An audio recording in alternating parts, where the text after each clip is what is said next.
Fala, rapaziada. Que é o Anjos que tá falando. Vamos para mais um react. Hoje a gente vai fazer o react aqui da. Teve uma pesquisa, né? Saiu do BTG Pactual Nexus.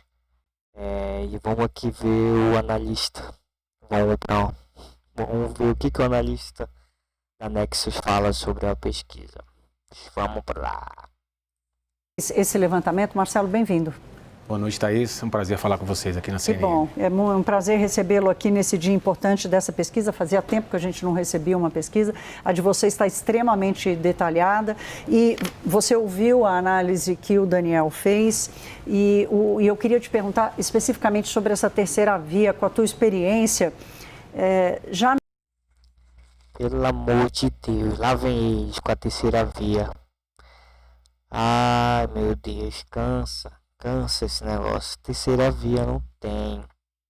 Os candidatos de terceira via são fracos ou inexpressivos. Eles não conseguem compreender que o Brasil está dividido entre esquerda e direita. Terceira via, nesse momento, não é possível. Não é possível. O povo não está... O povo, a maioria das pessoas, elas têm uma visão fixa no momento. Porque a gente está num momento de coisas extremas estão acontecendo, para ser mais exato. Tipo, uma pessoa foi presa por um golpe que ele não cometeu. Aí um outro descondenado assumiu o poder porque uma parte da rapaziada que prendeu o que deu, que tentou um golpe impossível e trouxe um ex-presidiário, ex-condenado para concorrer.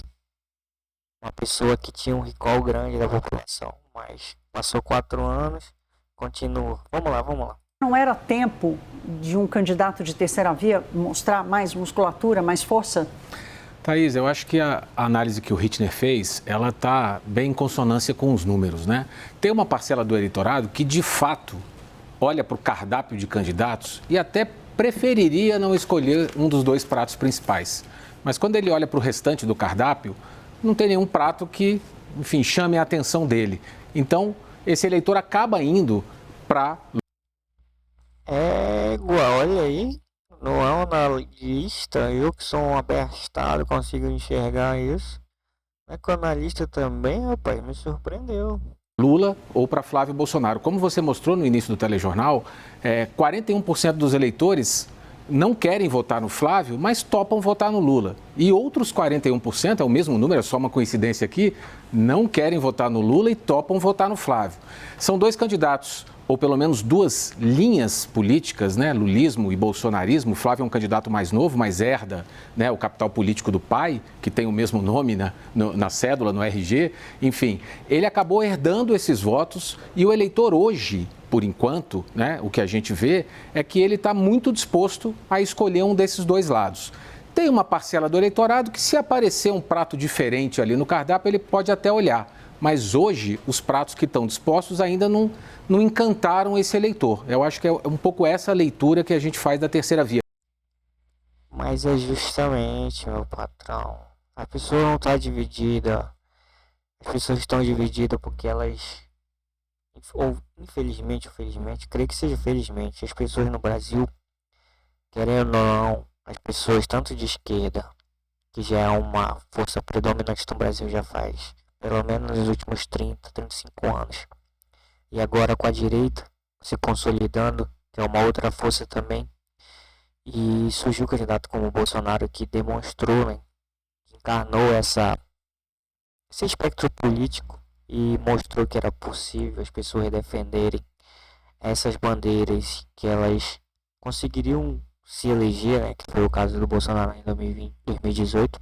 Ele conseguiu se eleger nessa plataforma de direita. Então, essas 2 visões, elas se consolidaram no eleitorado brasileiro. É por isso que a terceira via, ela não vai surgir, vai demorar muito para isso acontecer. Talvez daqui a 20, 30 anos, o Brasil tendo essa alternância de poder, casos grandes iluminados do STF, deixem pelo menos a eleição ocorrer como ela deve ser, né?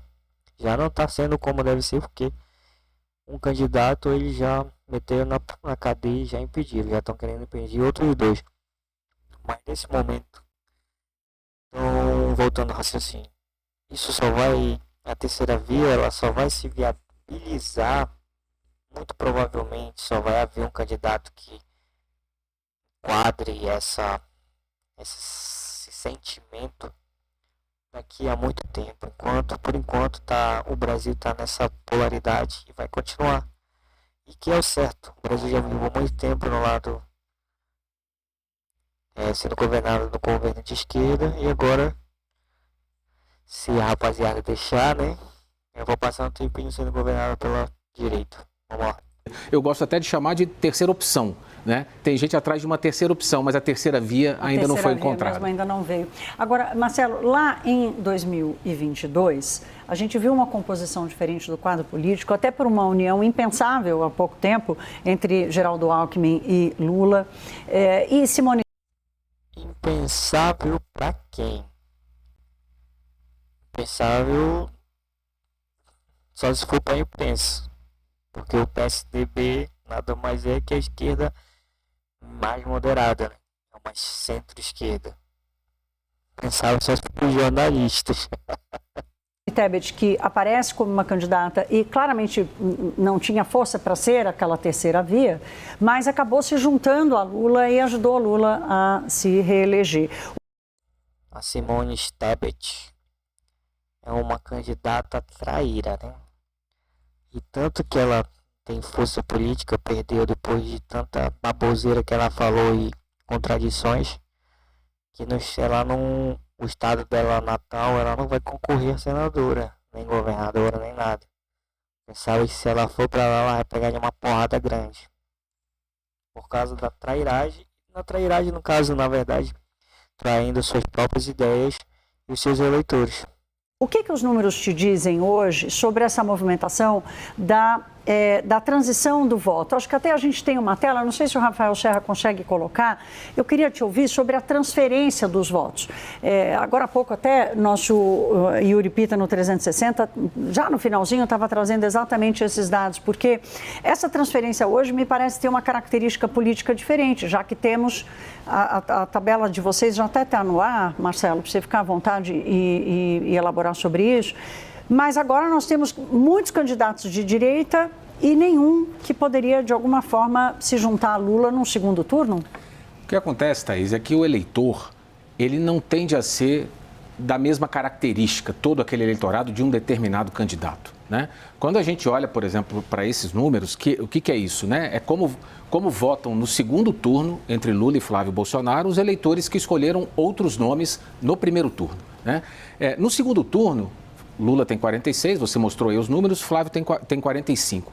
Os dois somam 91% do eleitorado. Quase todo mundo vai para um dos lados dessa polarização. No caso aqui dos eleitores de Caiado, dos eleitores de Zema, as pessoas tendem a achar que por serem candidatos mais à direita, todo mundo iria necessariamente para Flávio Bolsonaro. Eu costumo dizer que o eleitor não se reúne numa assembleia para decidir o que ele vai fazer em conjunto. Até porque, pegando aqui só um exemplo, o eleitor do Caiado vai ter o eleitor homem e o eleitor mulher. E por essa característica de gap de gênero, as mulheres votam mais no Lula do que no Flávio Bolsonaro, os homens votam mais no Flávio Bolsonaro do que no Lula. Vai ter o eleitor de mais baixa renda ou de mais alta renda. Por essa característica, o eleitor de baixa renda tende a votar mais no Lula, o de alta renda a votar mais no Flávio Bolsonaro. Então, o fato da pessoa votar em um candidato no primeiro turno não elimina as outras características do perfil daquele eleitor.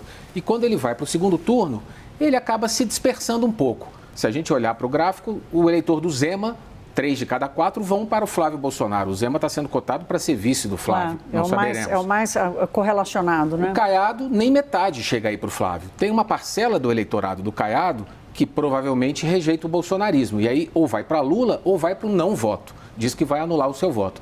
Então é preciso a gente acompanhar. A terceira via vai ter que tentar seduzir mais eleitores até para o cacife eleitoral desses candidatos subirem, né? Hoje a gente não tem... Esquece a terceira via, patrão. Esquece a terceira via. Não existe essa terceira via, não existe. Ninguém com mais de 2 dígitos, além de Lula e Flávio Bolsonaro. Então A é gente isso, começa rapaziada. agora. Esse foi mais um vídeo aqui do canal. Não se esqueça de se inscrever, dar o like, curtir, comentar, xingar, o que você puder fazer. Até o próximo vídeo.